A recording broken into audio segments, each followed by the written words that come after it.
Hello and welcome to episode 3 of the Fish Tank.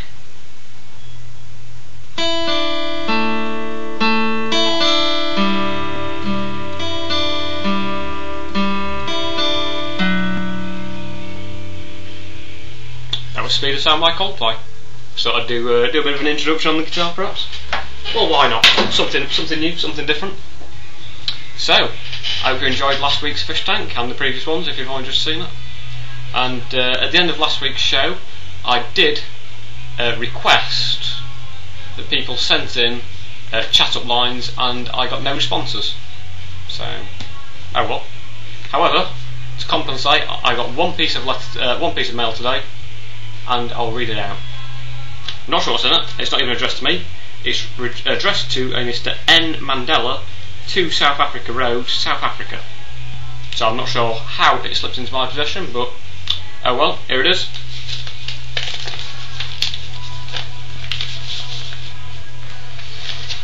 It says on it, "Dear Mr. Mandela, what a letdown.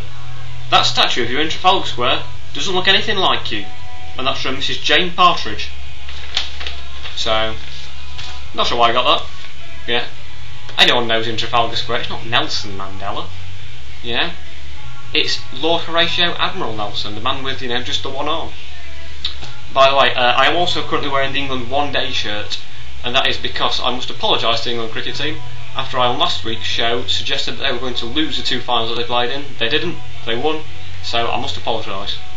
I also apologise on last week's show as well, so, perhaps an apology has become something that's a regular part of the show. So, what can I say? Lucky Tony Blair doesn't do the show.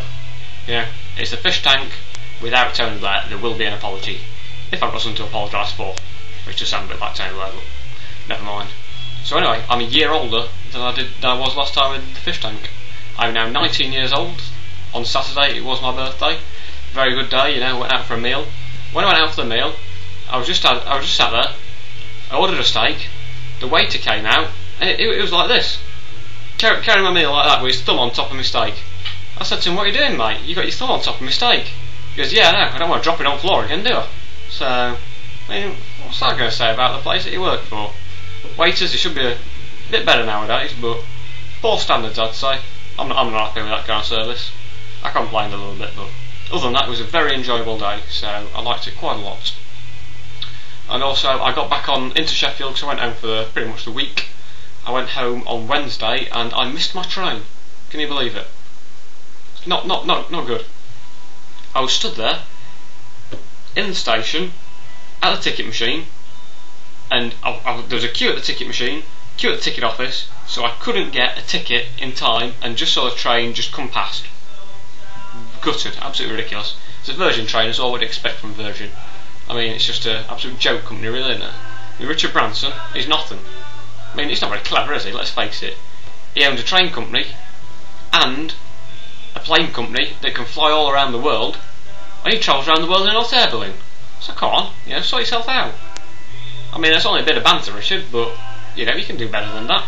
And you look a bit like Noel Edmonds as well, so there you go. I also went down to the pub on Wednesday night as well and watched England attempt at playing football, which was not great, to be honest, because they lost 1-0. And Steve McLaren's position is under a bit of scrutiny at the moment, I'd say. When he got the job, everyone assumed he was some kind of tactical genius, but not so, I would have thought.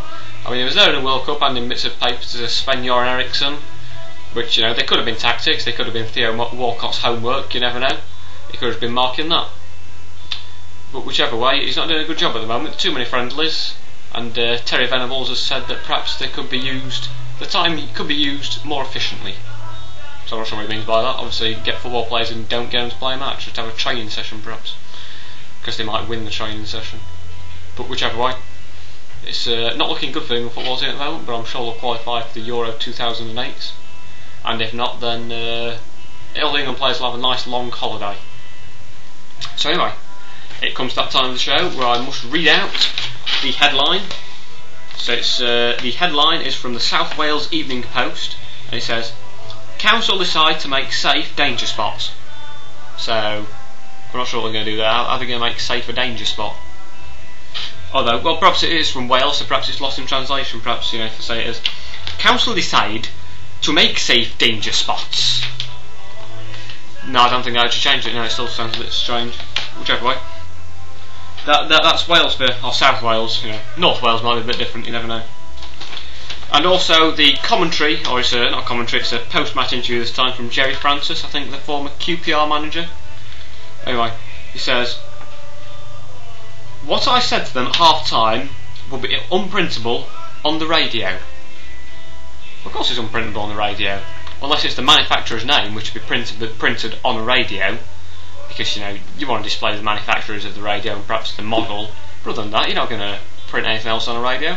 Although saying that, I suppose if a DAB digital radio, it will have scrolling text, but I presume that's in the days beforehand, so it's probably got a little bit muddled up there.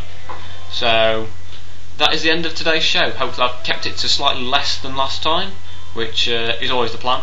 As I'll slim down to about 3 seconds of a fish tank, you never know. So thank you very much for viewing, and enjoy Valentine's Day, because this is being recorded on Valentine's Day, and I hope you have an enjoyable night. So thank you very much, goodbye.